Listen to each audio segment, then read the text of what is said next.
గణతంత్ర దినోత్సవం ఏర్పాట్లు చేస్తుండగా ఓ బాలికల పాఠశాలలో వాడేసిన కాండమ్స్ మద్యం సీసాలు కలకలం సృష్టించాయి. జగిత్యాల జిల్లా కేంద్రంలోని సిఎస్ఐ ఎయిడెడ్ పాఠశాలలో ఈ అసాంఘిక వస్తువులు బయటపడ్డాయి. గణతంత్ర దినోత్సవ సందర్భంగా విద్యార్థినీలు స్కూల్ పరిసరాలను శుభ్రపరుస్తుండగా కాండమ్ ప్యాకెట్లు, మద్యం బాటిళ్లు వెలుగులోకి చూడడంతో జిల్లాలో హాట్ టాపిక్ గా మారింది. దీనిపై పేరెంట్స్ ఆగ్రహం వ్యక్తం చేస్తున్నారు.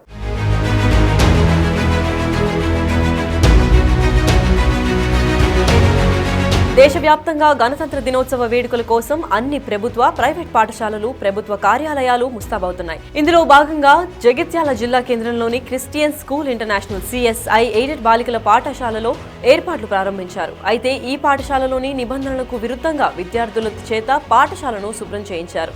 హెడ్ మాస్టర్ వినోద్ ఆదేశం మేరకు బాలికలు పుస్తకాలు వదిలి చీపుర్లు పట్టుకుని పాఠశాల ఆవరణ మొత్తం శుభ్రం చేశారు.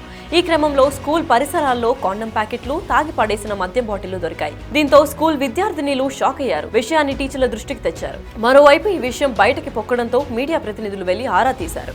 స్కూల్లో అసాంఘిక కార్యక్రమాలు జరుగుతున్నాయని స్థానికులు ఆరోపించారు. దీనిపై స్కూల్ హెచ్ఎం, సిఎస్ఐ చర్చ్ సెక్రటరీని ప్రశ్నించగా సమాజంలో ఇదంతా సహజమేనని లైట్ గా తీసుకున్నారు. అందుకు తామేం చేయగలమంటూ నిర్లక్ష్యంగా సమాధానం చెప్పారు. పిల్లలతో పాఠశాలను శుభ్రం చేయించినందుకు యాజమాన్యంపై చర్యలు తీసుకోవాలని స్థానికులు డిమాండ్ చేస్తున్నారు.